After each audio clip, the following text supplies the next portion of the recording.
Manny Pacquiao madadamay na rin daw sa wish ni David. Akalain mo ba naman may proyekto sa DPWH? Eh hindi naman siya senador at talo pa nung tumakbong pangulo. Ayon po dito sa news ngayon. Ito ang sabi ha. Hindi na senador pero may proyekto pa rin. Pacquiao sa DPWH leaks. Nako, basahin po natin kung magkano na naman to. Ewan ko lang kung totoo ito, pero ito po yung lumabas po sa balita ha. Ayon sa Politico, may dalawang infrastructure projects na nagkakalaga ng kabuang 200 million peso-tetotet. Nakong laki na. Ang iminungkay para sa Sarangani, ang home province ni dating Senador Manny Pacquiao sa ilalim ng 2025 national budget. Alam po natin, nung huling eleksyon, talo siya, di ba? Noon, naging senador naman siya, pero 2025 budget po ito. Paano nagkaroon siya ng ganyan? Batay sa tinaguriang DPWH leaks, kabilang sa mga panukala ang flood control project sa Barangay Ladol, Alabel, at roadworks sa Dimolic, Little Baguio, Alabel Road, tinatayang 100 million ang halaga ng bawat proyekto. Naku! Nauna nang iniulat ng Bilyonaryo News Channel na may dalawang proyektong iniugnay kay Pacquiao sa 2025 budget, ngunit hindi pa tinukoy noon ang halaga. Dapat magsalita din siya tungkol dito, di ba?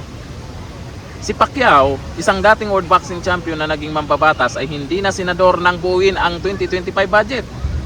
Natapos ang kanyang termino noong 2022 matapos ang bigong pagtakbo sa pagkapangulo at nabigo rin siyang makabalik sa Senado sa 2025 election.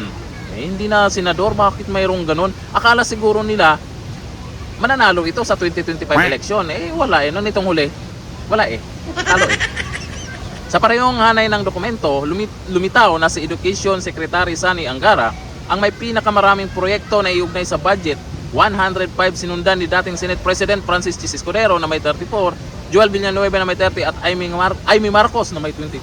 Amy Marcos, meron ka rin pala merong tig 14 proyekto sina Alan Peter Cayetano, Pia Cayetano, habang tig 11 naman kina Mark Villar at Crispo.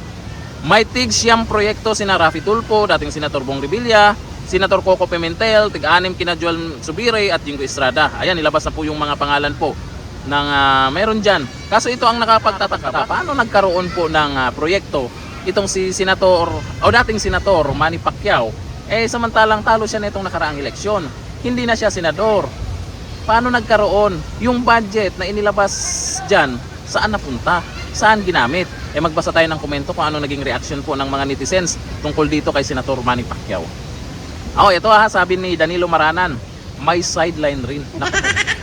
Sabi ni Boji Harabelo, common sense na lang kung matitinong lingkod bayan ang mga ito, dapat hindi nila kukunin ang proyektong yan dahil sa ugat yan ng korupsyon. Wala na talagang matinong politician sa panahon na ito, kawawa si Juan de la Cruz.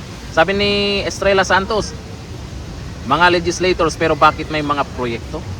Sabi ni Alberto Pablo, si Sir Manny, kailangan po yata tumakbo po kayo muli pagkapangulo. Naku, malabong manalo yan. Pagka senador nga, di ba? Sabi ni Agustin Estema, hindi ang paramihan ng proyekto ang question. Ang question ay kung paano ginamit at kung may kickback. Kasi ang proyekto naman para sa mamamayan, correct. Ang tanong kasi doon, may nakikita bang proyekto? Puro na lang gano'n na may proyekto, tapos wala namang kung baga nangyayari ay uso po yung sinasabing ghost. Ghost project daw.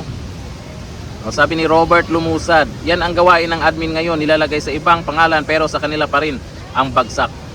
Pwede, baka hindi alam ni dating Senator Manny Pacquiao yan Ginagamit lang yung pangalan niya ba. Sabi ni Seiken, wow, grabe. Sabi ni Jab, kasama ka rin pala sa tamaan sa wish ni Cara David.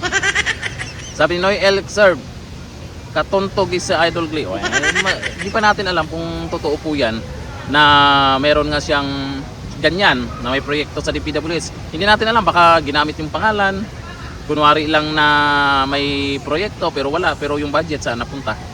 Naku, anong masasabi nyo sa idol nyo? Natalo na nga itong nakarang eleksyon, tapos ito may issue.